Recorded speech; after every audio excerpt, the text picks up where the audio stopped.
Um, Thank you all for coming. Our two speakers on this panel really, literally need no introduction to, I would hope, all of you. Um, Two of our favorite state representatives, Sean Scanlon and Gregg Haddad, Gregg being from here locally.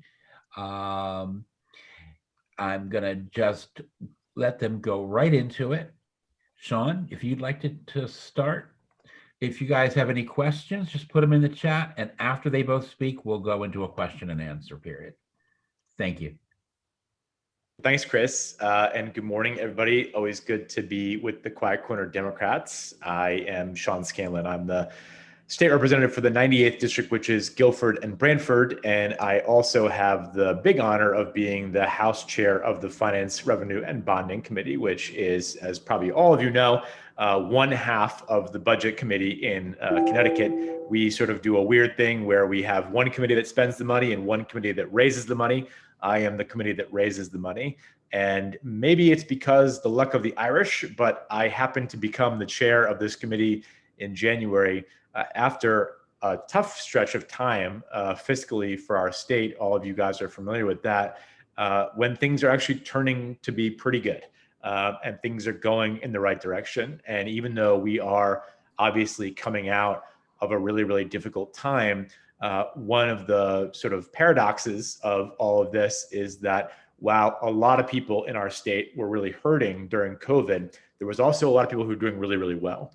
And Connecticut is a state that when people are doing really, really well, our budget does very, very well. And that's really because of our proximity to Wall Street and the fact that down in Fairfield County, a lot of people who do work on Wall Street are contributing to our local economy. But let me go backwards in time a little bit and talk a little bit about where we are and where I think we're going, because the whole point of this panel is for you all to sort of talk with Gregg and I about two very, very important things: the economy and education.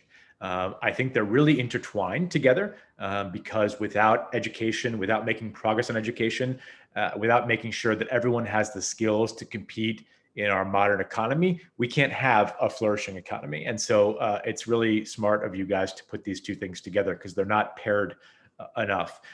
So just basic 101 budgeting is that we have about a $20 billion budget every 2 years that we have to pass in the legislature. And about half of the money from that, about $10 billion, comes from one thing, which is the income tax. The other quarter of it comes from the sales tax. So two taxes make up 75% of the revenue that we bring in every year on the budget. And when I drill down a little bit further on that two things, on the income tax side, there's a really, really important thing that you have to all know about when it comes to the budget, because there's this thing called estimates and finals, right? Very wealthy people pay their taxes quarterly, not annually, like all of us do. They pay them quarterly because they have to estimate their taxes a little bit more than you and I do because they're fluctuating. Now, we were running into a big problem with that, as I sort of talked about earlier, which is that when rich people are doing really well, Connecticut does really well. But when rich people are not doing so well, we don't. And so back in 2017, Kevin Lembo, who is a friend to everybody on this call, and a couple other people thought about this idea called the volatility cap, which basically said that, hey, when things are going really good, we should probably stock away some of that money. And when things are not going so good, we should make sure that we can use that money that we're storing away. And in the 2017 bipartisan budget that we considered a few years ago, we passed the volatility cap. And so you may have seen that in the news lately that there is, for the first time ever, there is a $3.5 billion deficit or $1 billion surplus in our rainy day fund. And the reason for that is because of that volatility cap. So if we know that 75% of our budget comes from those two taxes, and we know that we're now storing money for those rainy days, it makes it easier to understand where we're at today, which is that for the first time in a long time, we have a $500 million surplus in the current fiscal year of the budget, which is great. Obviously, that's really great. But it's even better that we have a $3.5 billion rainy day fund, which means that it's at capacity. I know this is really wonky stuff. I know that taxes at 11:07 on a Saturday morning isn't what really peps the spirit, but it's really, really important to just get through the wonky stuff so we can talk about the good stuff about what we can do as a state and where we're going. So if we have a budget surplus in the current fiscal year and we have $3.5 billion in the rainy day fund, that's a good thing, right? Yeah, of course, it's great. Well, what's even better is that we have a president named Joe Biden, and we have a Congress that agrees that we should stimulate the economy by making sure that states and local governments get the assistance they need to come out of COVID. So we got $2.6 billion from the federal government. All of that will help us balance our budget this year while still keeping that rainy day fund intact. Now, there's one more thing about the rainy day fund that's really interesting. And again, interesting from a nerd perspective on the budget. And what's interesting about it is that when our rainy day fund gets to 15% of our entire budget, which is again about $3.5 billion, which it never did until a few months ago, the money that we go over that, because of that volatility cap, meaning that we can't spend that money, we have to sock it away for the future. But if the rainy day fund is full, we can't sock it away there. So what we by law do with it is we pay down pension debt. And I say we pay down pension debt, and I talk about that because I'm excited about it, is because the biggest problem that we face in Connecticut is our pension unfunded liability. And it's not a decision that Gregg or I made. It's not a decision that your predecessor and my predecessor made 20 years ago. It's a decision that people made in 1939, because between 1939 and 1971, the state put aside $0 for our pension liability.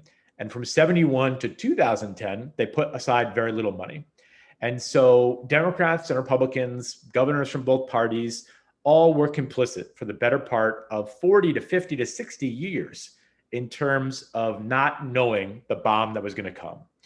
And that bomb is now hitting us really hard in Connecticut, because despite the fact that the budget is going well, despite the fact that we're seeing record numbers of money coming in, unfortunately, on the appropriation side of the budget, we're having to pay more and more of our money not towards meeting the basic needs of Connecticut, like making sure that our schools have the resources that they have, or that communities that have been disproportionately impacted by poverty, whether that's in rural Connecticut or in urban Connecticut, are getting the help that they need from an education perspective.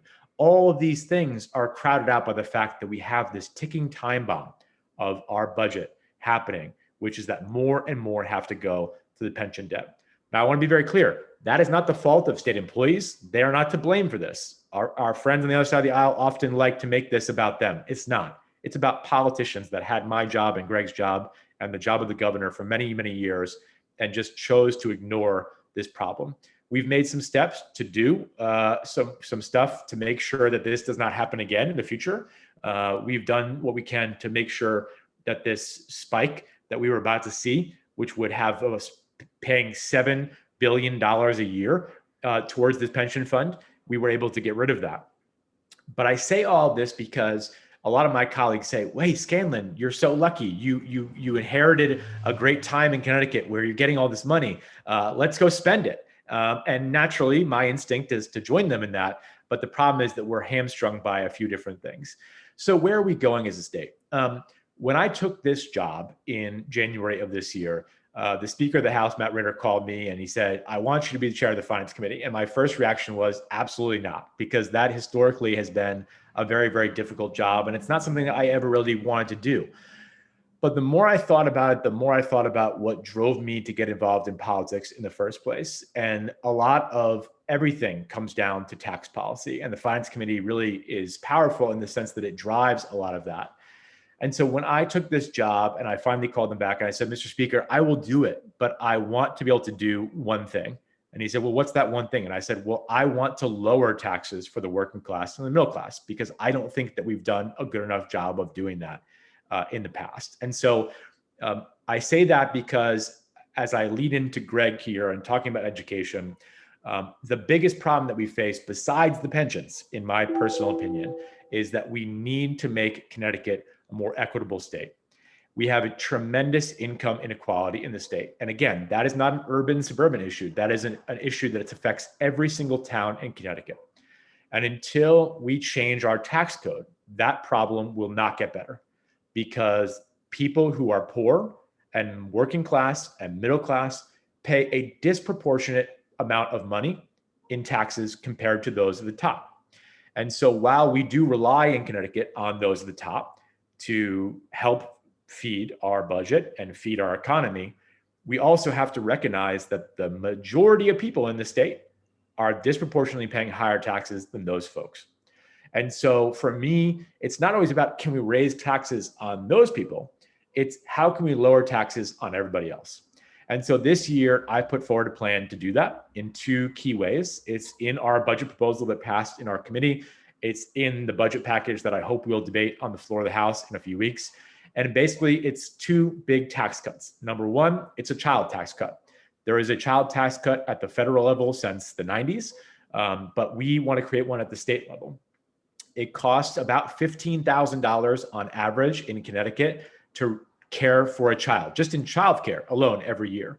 So if you're the average median family living in Columbia, Connecticut, and you're making about $90,000 a year and you got two kids, my tax cut proposal will cut your taxes, the state income tax, by 40%.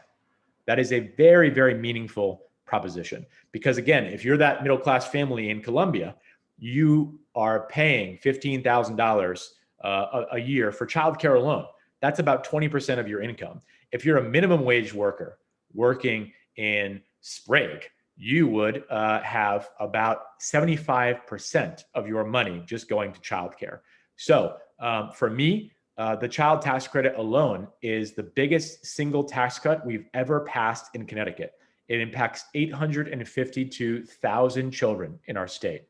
And again, we'll cut the average tax burden for the family like the one I grew up in, middle class. My dad was a cop. My mom was a home maker who then, when my parents got divorced, started her own small business. Never had health insurance, never had a ton of money, never went on vacation. That is the exact kind of person that I think we need to do more of helping in this state. And that's what that proposal will do.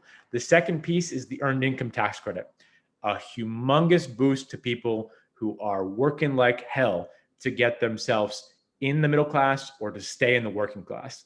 It impacts about 200,000 people. A couple of years ago, when budgets were really bad, we cut the earned income tax in Connecticut from 30% to 23%.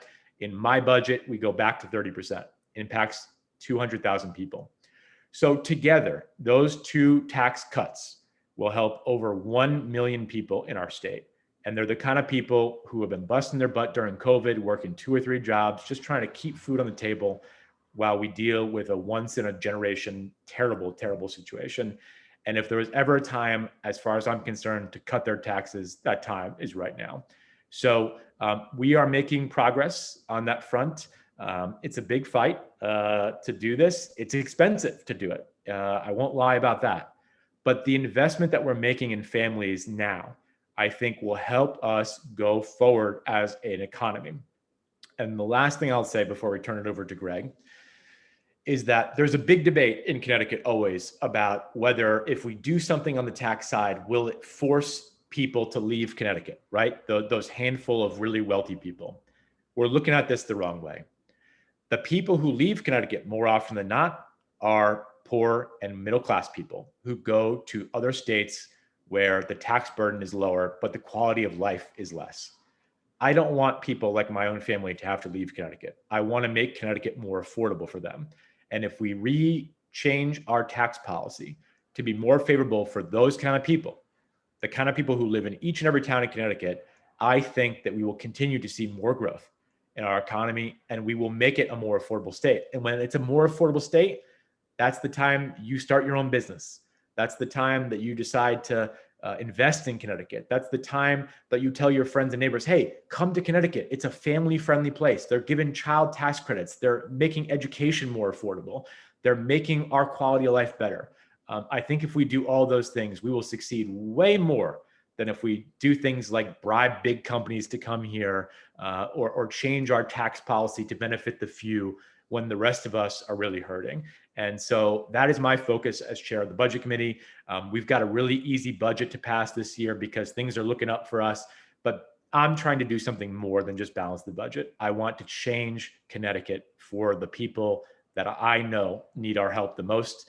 And to the extent that all of you are interested in helping with that, I welcome that help, because it's a big fight to do it, but it's the right fight to have. And I'm so glad to be here this morning.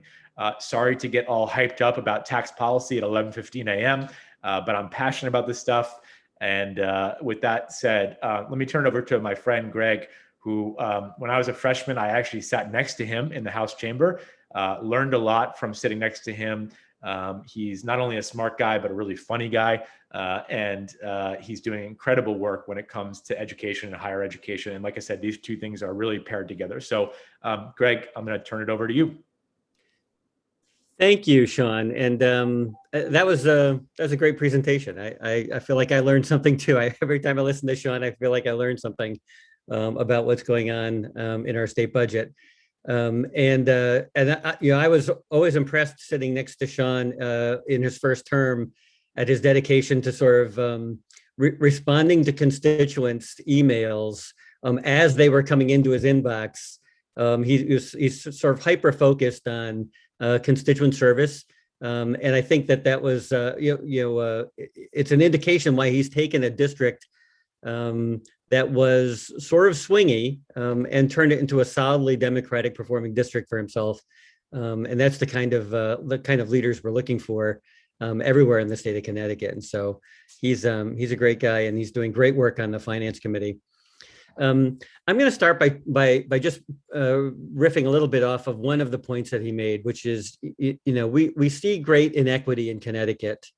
And for a number of years, I was the chair of the Higher Education Committee in the General Assembly, and sort of took a front row sort of seat at viewing what was really happening in higher education in Connecticut, and seeing where those inequities sort of lie. And they're really pretty stark and frightening. And they're only exacerbated by the COVID pandemic. And so I want to just start by where we are, and that is in higher education today in Connecticut. According to a study recently done by the New England Board of Higher Education, if you are a white high school graduate, of every 10 white high school graduates in Connecticut, 7.3 go on to college. If you are a black high school graduate in Connecticut, only 5.4%, 54% of those students go on to college. And that drops to just 49% for Hispanic, Latinx students. So we see a pretty great inequity in college matriculation rates between racial demographics, and it's sort of unconscionable, right? I mean, there's no real explanation for why these differences should occur, unless you arrive at a point of saying we're talking about systematic racism, and so this embedded economic inequality that we have in the state. And so we need to work to address those issues. And when I became the chair of the Higher Education Committee, a post I left earlier this year, I said to the speaker that the one thing that I was really dedicated on trying to accomplish was free community college for first-time, full-time students in Connecticut. And 2 years ago, we passed the policy to set up that program. And through the hard work of the Appropriations Committee chairs and a lot of my colleagues and folks like Sean, this year we're making investments in that program to make that a reality. And so this year, of the surplus dollars that Sean was talking about, 16 million of it will be invested this year in fiscal year 22, and 16 million in fiscal year 23 to fund the free community college program. And we just recently implemented some other revenue enhancement legislation. It's the sports gaming and iLottery in particular. And so some of that additional revenue is going to be invested into the free community college program to give it a firm foundation moving into the future. And so the program has launched, and the Board of Regents at the community colleges sort of opened the program last fall. It was amidst the COVID pandemic, and so there's a limited number of students, about 3,000 students in Connecticut who are currently benefiting from the program, but that will only grow over the coming years. And I couldn't be more proud of the work that the General Assembly's been doing on this. What I think is really a bedrock, democratic initiative that's happened across the country to adopt free community college for students in Connecticut. I'm going to move from there to just like how badly the pandemic has impacted some of this, and is likely to exacerbate these economic inequalities, though, and this matriculation rate.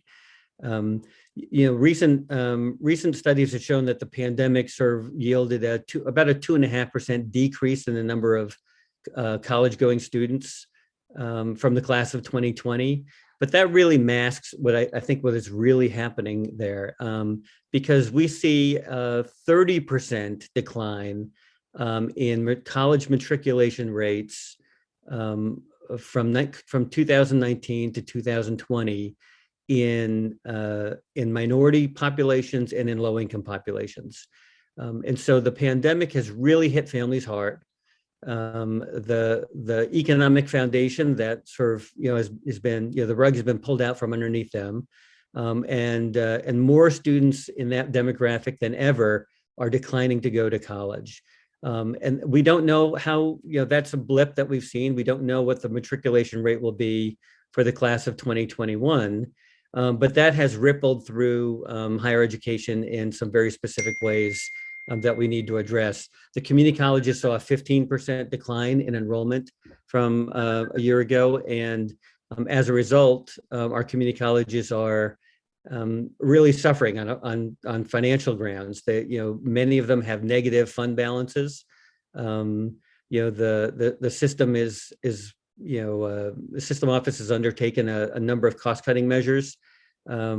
Many of which will, I think, in the long term end up hurting the very population we're trying to protect and work for. And so we have real work ahead of us to shore up. Actually, Sean is giving us a preview of the next generation. So we have real work to shore up the higher education system in Connecticut. The PACT program, the Free Community College program, is a big part of that. But we have real challenges ahead. Fortunately, again, due to Joe Biden and some other reasons, higher education institutions in Connecticut are receiving a pretty substantial influx of federal COVID relief aid. Interestingly enough, that has a tendency to benefit the community colleges a little bit more than the four-year institutions. Four-year institutions, you might be aware, are really premised on a business model that says that they take a loss on the actual education component, the education delivery component of what they do, and they make money on the provision of services like room and board. And so this, for 2 academic years, four-year institutions that have been relying on room and board fees to balance their budgets have suffered tremendously. University of Connecticut typically houses about 12,000 students. This year, they're housing only about 4,700, and that delta is, a multi-million-dollar deficit, yields a multi-million-dollar deficit for them, losing millions of dollars in revenue. So at the four-year institution level, a lot of the federal aid will come in and will backfill some of the losses. At the 2-year level, the community college level, there is an opportunity for them to invest in programs that will attract the missing cohort, the class of 2020, what we fear might happen with the class of 2021, given where student engagement is in some of these communities, but to engage them and entice them into the system. And that's going to be really important for us. It's important for us because when we talk to employers, they have stopped talking about their major hurdles of doing business in Connecticut in terms of the tax rate. When Caroline Simmons, who's the chair of the Commerce Committee, and I sort of sat down with HR leaders at many of our most significant employers around in Connecticut, I'm talking about folks from Electric Boat and Pratt & Whitney, but also Blue Sky Studio and Bering Ingelheim, and also sort of mid-level manufacturing companies. Many of them said that their primary concern is workforce pipeline. We are just not producing enough graduates in Connecticut colleges to fill their employment needs that they project over the next decade or 15 years. And we need to be serious about increasing the number of students that go through that pipeline and that we can retain here in Connecticut if we're going to be serious about having a robust economy.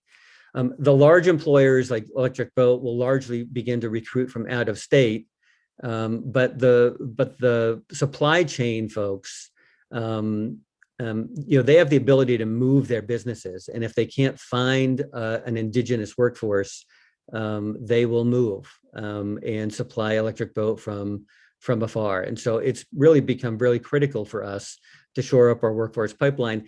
And I think higher education. I'm gonna be very careful to define that a little bit more carefully for you. I'm really talking about post-secondary education opportunities. It includes not just people who are on traditional bachelor and associate's degree paths, but also people who are working to get certificates and other credentials that will allow them to go into the workforce much more quickly. And the community colleges provide a lot of those programs. There are a couple of other 2-year private colleges around the state that do those kinds of programs. And increasingly, we're seeing even 4-year institutions concentrate a little bit more specifically on credentialing that can be stackable into an associate's degree or a bachelor's degree, so that we can create that pipeline, but that meet more immediate employer needs as we go along. COVID has had, as I said, had a real impact on student engagement.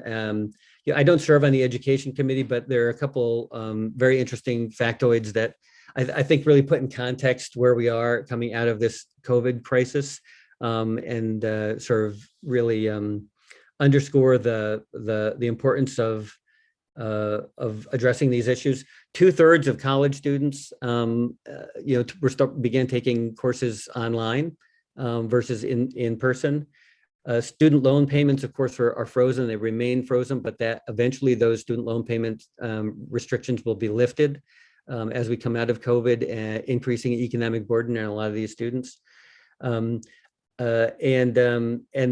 42% of college students said that they were having trouble motivating themselves to stay in college and attend to their classes due to the mode of delivery.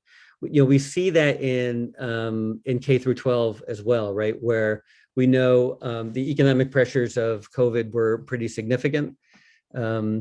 Food banks are nearly overwhelmed as families have struggled, and many of those families have children, and so we see, nationally, 17 million students relying on federal or private food assistance.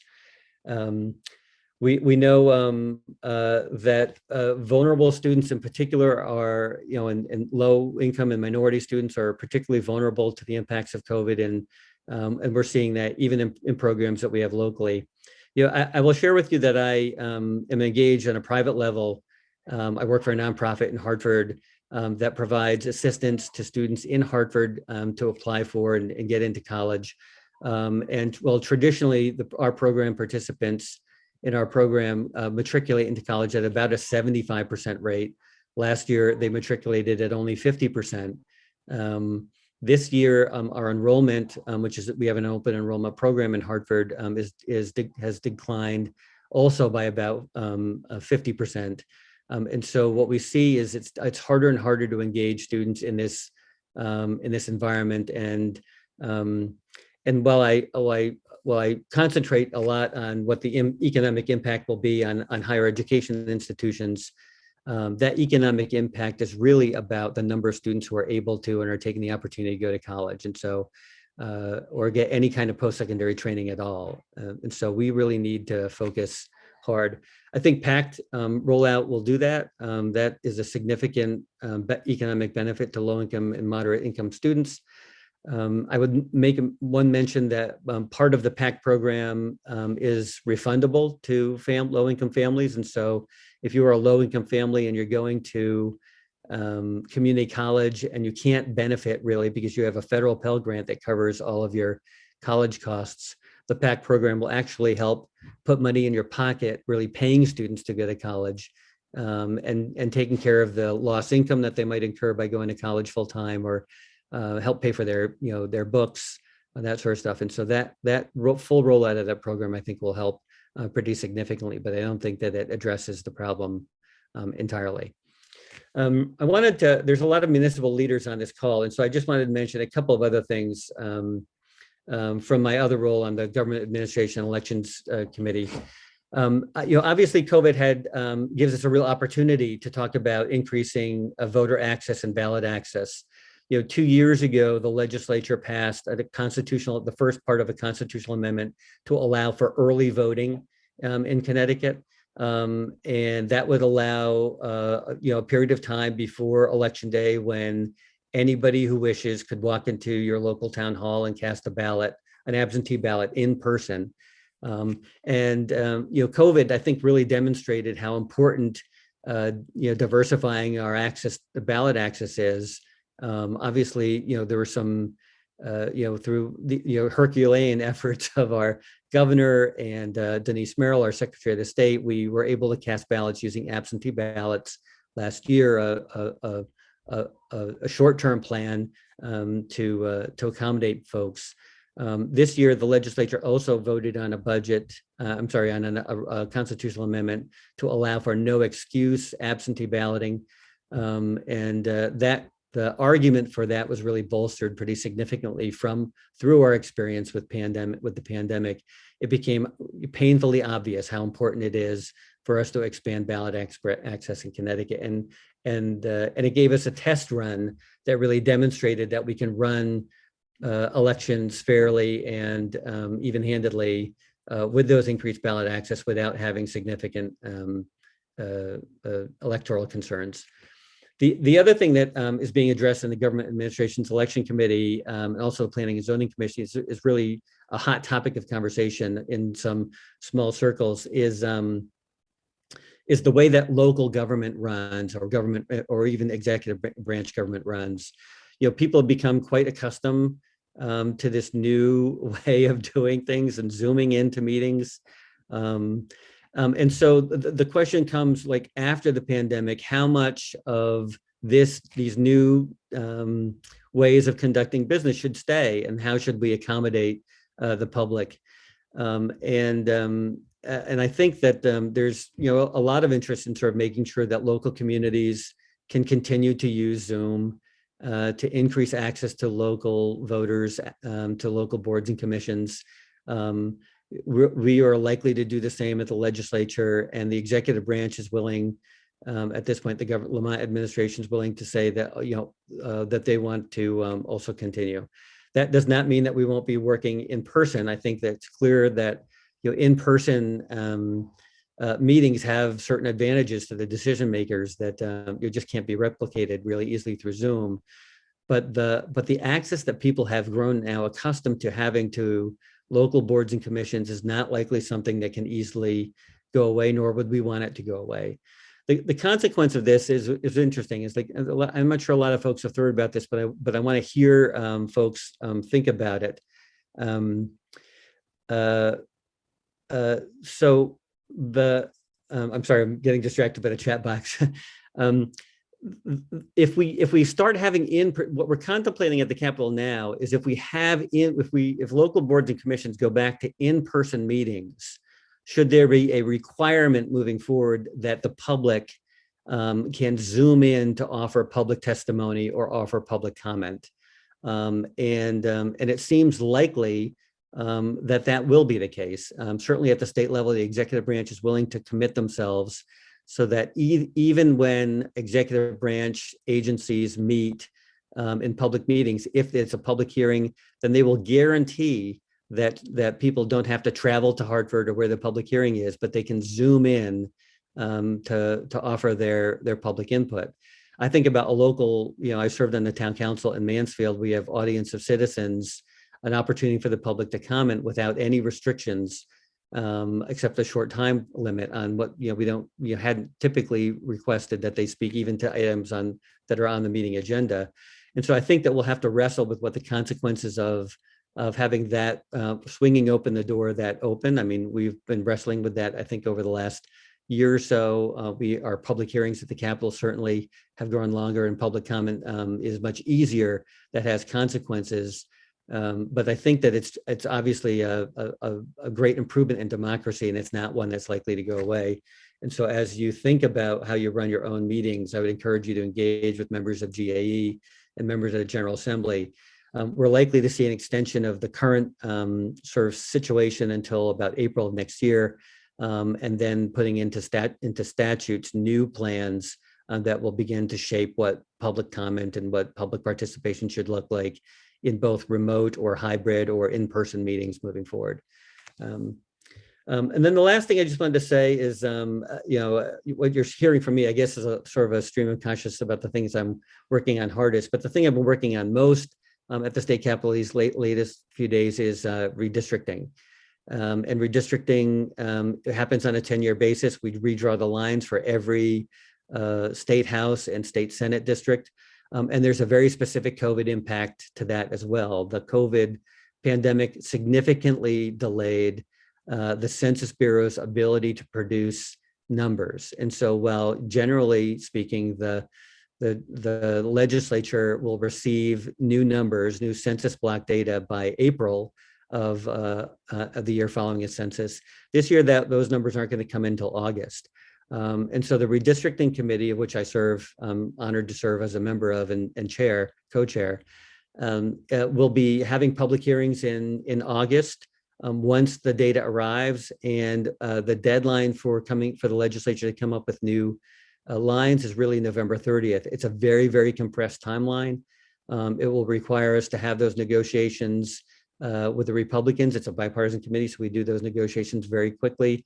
And the public hearings won't be spread across the summer. Instead, they'll be tightly compacted in a few weeks in and around Labor Day of this year. And so watch for those hearings that will have enormous impact on districts all through the state of Connecticut. Interestingly enough, we think if estimates turn out to be true, that we're going to see a decline in population in Eastern Connecticut and the growth and population in Fairfield County. The net effect of that is, think of it as losing about a half of a legislative district, a state house district in Eastern Connecticut, and most severely felt in northeastern Connecticut. And that that representation will filter into Fairfield.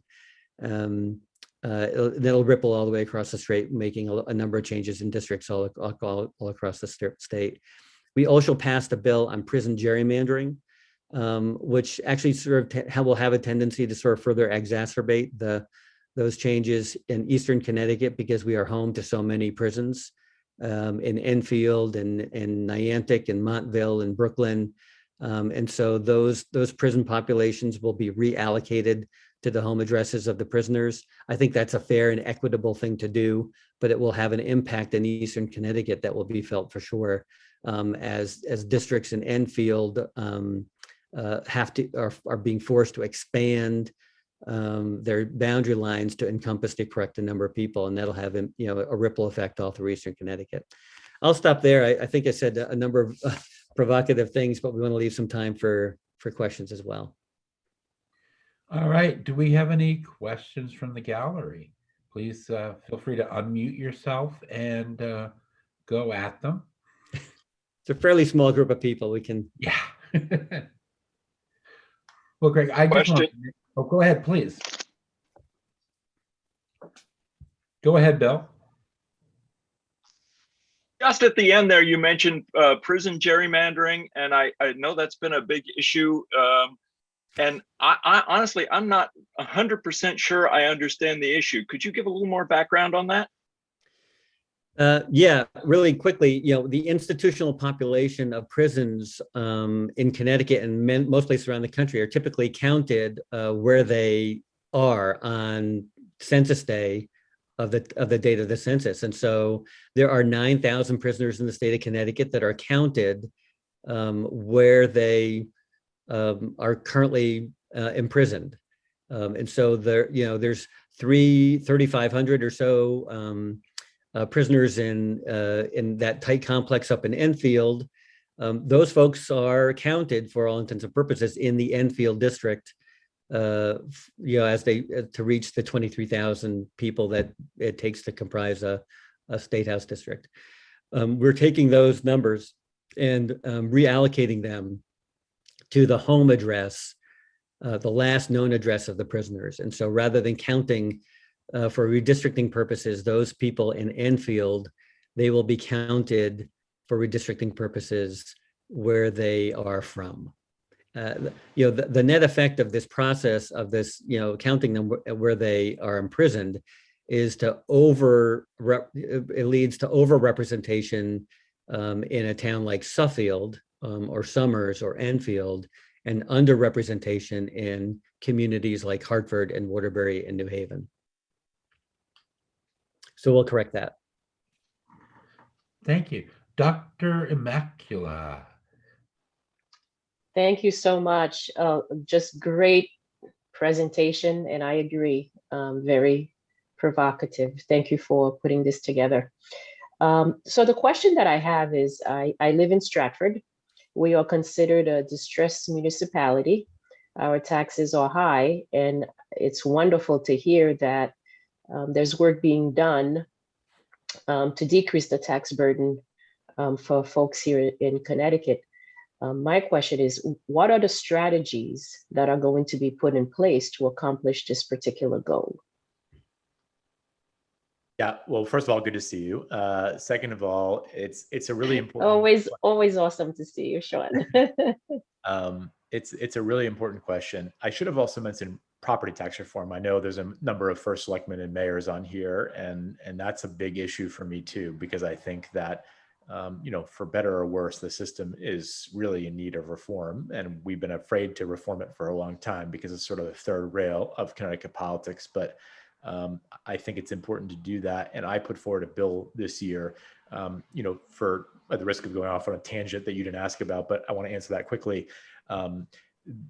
We really, in my opinion, need to regionalize or find ways to regionalize here.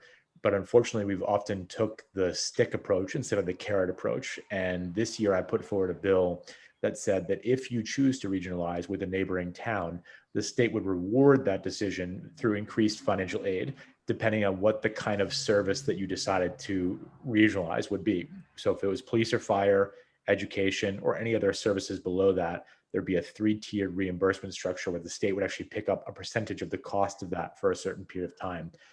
Obviously, it was met with, hey, nice idea, Scanlon, but we didn't move forward on that this year. But I think it's an important idea to consider in the future.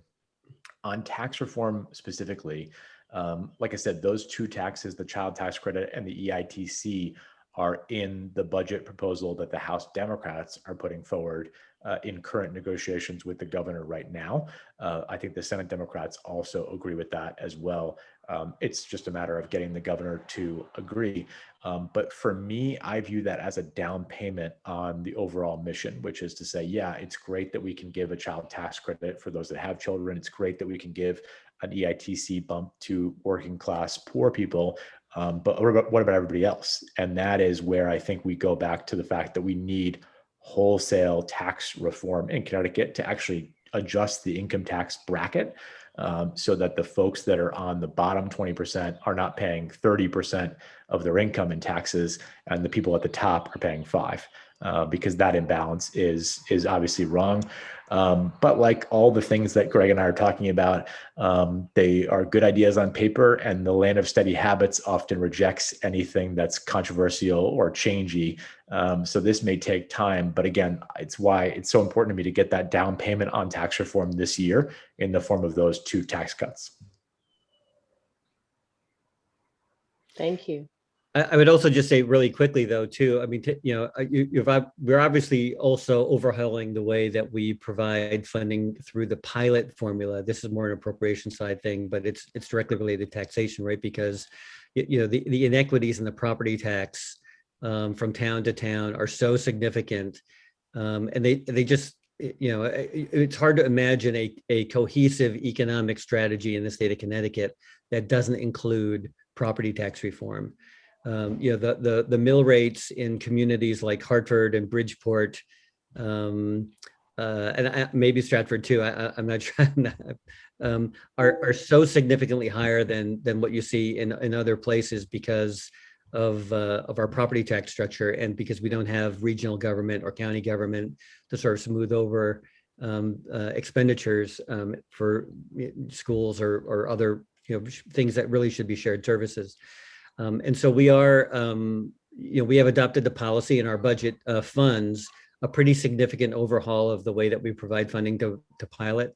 In most instances, I want to say even all instances, individual communities around the state will benefit.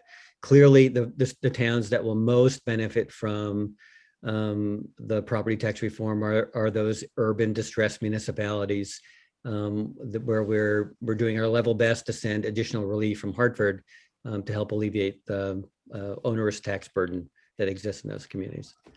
That's a pretty big initiative. I give the Senate President a lot of credit, Martin Looney, for driving that reform, but it's one that is, I think, pretty broadly accepted by people in the Democratic caucuses of both chambers. Thank you. And Cindy Dunn had a question. Well, first, before it's actually just a statement on the Zoom meetings, but I want to thank Gregg and Sean for the great presentation. You guys are so great, and you do so much good work for our state, and thank you very much.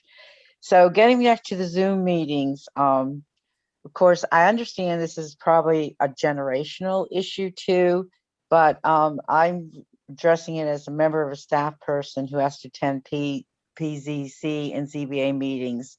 And I definitely would like to see the meetings resume. It's just extra work to prepare for those meetings. And it's also very difficult to have a good connection with board members, staff, and in the public. And then one other issue is also recently at a town meeting in the town of Putnam, the legal notice was confusing. The website had different information. They kept changing it. And then the end result, every member who attended via Zoom had to have their own piece of equipment to vote. In other words, if a husband and wife were sitting together, they could not vote on the same piece of equipment. And that just held back so many votes. I know it held back my partner's vote because he's so computer illiterate. I wasn't even going to attempt to tell him to come up and use this other piece, my phone or something. So I think there's a lot of kinks in the Zoom, especially in those big public meetings for the town when you have to vote. So it's something to consider. Yeah, I mean, I appreciate the comments, and I think that as we contemplate what the future looks like after COVID, getting back to the topic of this, people have just Zoom is really. I think COVID sort of pushed forward by several years changes that are likely to have happened anyways, but that now people have become quite accustomed to. And so Zoom meetings, I think, are viewed by many people, and I can think of lots of advisory boards at the local community level that might be advantage. I think it's more accessible in many ways, so long as you aren't also closing the door at town hall and sort of saying you can't come in. And so I think Zoom is here to stay. And the question is, what are the guidelines that will for major boards in particular in local communities and in the executive branch, when decision-making boards are meeting, should they be required to accept public comment at a public hearing or in an open public comment period through Zoom? That's a question that I think that is going to get resolved, and it's going to get resolved in the next year or so, 9 months or so. So if you have feelings about that, please weigh in. Okay. John, I had a quick question for you. When you were talking about your budget plan, you said you talk about you're meeting resistance or people not on board with it. Where are you meeting that resistance, and what's their argument against it? Well, the child tax credit alone costs $300 million annually. That's a big chunk of money, and people have sort of expressed resistance to it in the sense that usually when we're balancing the budget, people argue over, can we afford a fiscal note of $1 million or $2 million? And this is a $300 million program. But what we're talking about here is a transformational policy that will help end child poverty in the state. And when you combine that with another really good proposal I didn't even talk about, which is Sean Wooden's baby bonds proposal, where we're going to take a bit of money and put it in a savings account for children that are born in Husky, to try to give them a chance at a better life down the road by giving them something that they don't likely have to begin with, which is that kind of investment in savings. I talked about my own family earlier. There was no financial literacy at all in my household growing up, right? My parents didn't go to college. They didn't know a lot about that. And my dad died, a while ago, but my mom is still alive and working in her late 60s and will be working for some time because she didn't know anything about saving money. And so for me, having that baby bond proposal and putting more money in the pockets of these parents may give them the ability to think about some of those things for the first time that they don't have the luxury of thinking about now because they're so worried about the next day, the next meal, the next light bill, right? That they can't focus on the big picture. And some of these transformational policies, I think, can actually help us move the needle in terms of combating that child poverty rate in the state, which is that 1 in 13 kids are born into child poverty. And again, that's not an urban versus suburban thing. That's a rural poverty. That's an urban poverty. That's suburban poverty. It's not just one community or a few communities. It's every community in the state. And I honestly just have a really tough time accepting the fact that we should say, well, it's a lot of money. Well, 1 in 13 children in our state are born into poverty and live in poverty. And I just, especially since I became a dad, you saw my son make a little cameo a little while ago. I can't accept that. But that resistance, is it partisan or not? Is it across the board? I hate to tell you, Chris, I'm not going to name names here, but it's definitely within our party too. And there are people who have expressed public opposition to it. Again, not saying, it's not a bad idea, just saying, hey, that's a nice thing that, it is maybe a nice to have, not a need to have. I think it's a need to have. And I think the investment of $300 million in a $20 billion budget, if we can help 852,000 children, I just don't see that as anything other than a total no-brainer. So we just need to elect more people who agree with you. You said it. I did. It's being recorded. Well, that actually is probably a good point for us to call this a day. Thank you to everyone that came and gave up an hour on their Saturday, and especially thanks to Gregg and Sean, who already do so much to help out not only our state but our party. We appreciate you giving up your personal time for this. We're going to start the keynote portion at